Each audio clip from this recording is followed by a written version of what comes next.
नमस्कार दोस्तों, 8 story vibes YouTube channel में आपका दिल से स्वागत है। दोस्तों, हम फिर से एक नई और प्रेरणादायक कहानी के साथ आपके सामने हाजिर हैं। आज की कहानी न सिर्फ आपके दिल को छू जाएगी, बल्कि आपको यह सिखाएगी कि मेहनत और लगन के बल पर आप किसी भी मुश्किल को पार कर सकते हैं। यह कहानी है आरव की, जो एक पानीपुरी वाले का बेटा था।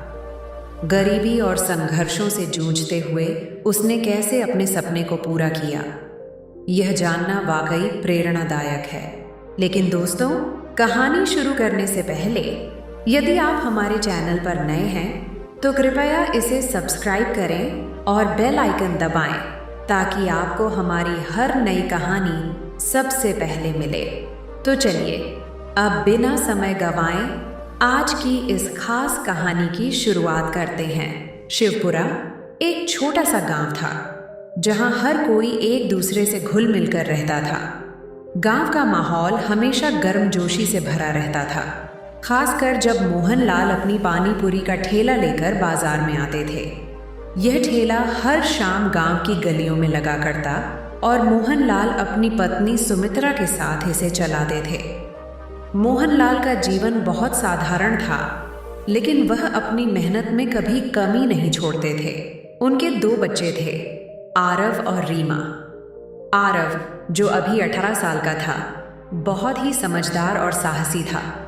वह अक्सर अपने पिताजी के ठेले पर काम करता था, लेकिन उसके मन में हमेशा कुछ अलग करने का ख्वाब था।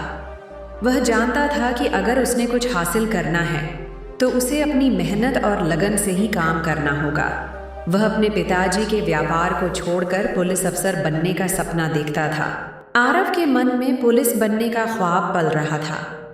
वह सोचता था, अगर मैं पुलिस अफसर बन सका तो अपने पापा को इस ठेले से मुक्ति दिला सकता हूँ। उन्हें और मेरी माँ को इस संघर्ष से बाहर निकाल सकता हूँ। आरव का सपना इतना बड़ा था कि वह पूरी दुनिया की मुश्किलों को झेलने के लिए तैयार था।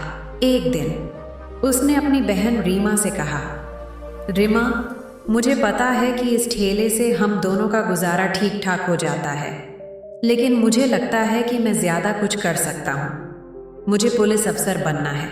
रीमा थोड़ी चौंकी, लेकिन उसने उसे उत्साहित किया, भैया, तुम ये ज़रूर करोगे। तुम अगर सच में चाहो तो कोई भी सपना छोटा नहीं होता। आरव ने अपनी पढ़ाई शुरू की। उसे पता था कि पुलिस बनने के लिए शारीरिक और मानसिक दोनों तरह की तैयारियों की जरूरत होती है। उसकी आर्थिक स्थिति ठीक नहीं थी, लेकिन उसने कभी हार नहीं मानी।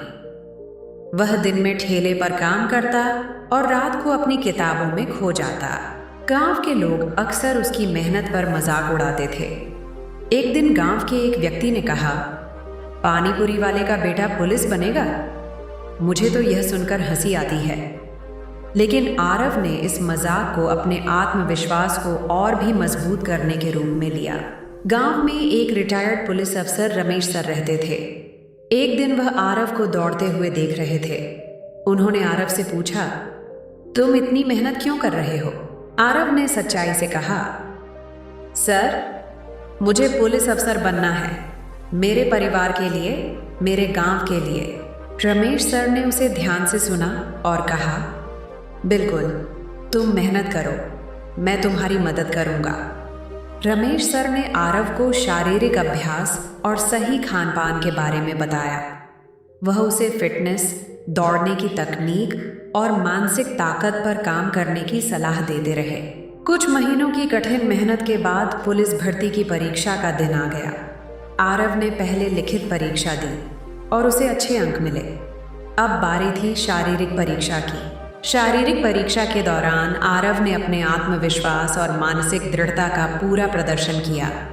वह फिजिकल टेस्ट में पहले से कहीं ज्यादा फिट था और उसने सभी चुनौतियों को पार किया। आरव के लिए यह दिन बहुत खास था। जब उसे यह पता चला कि वह पुलिस भर्ती में सफल हो गया है, तो उसने सबसे पहले अपने पिताजी को बताया। मोहनलाल ने यह सुना और उनकी आंखों में आंसू आ गए।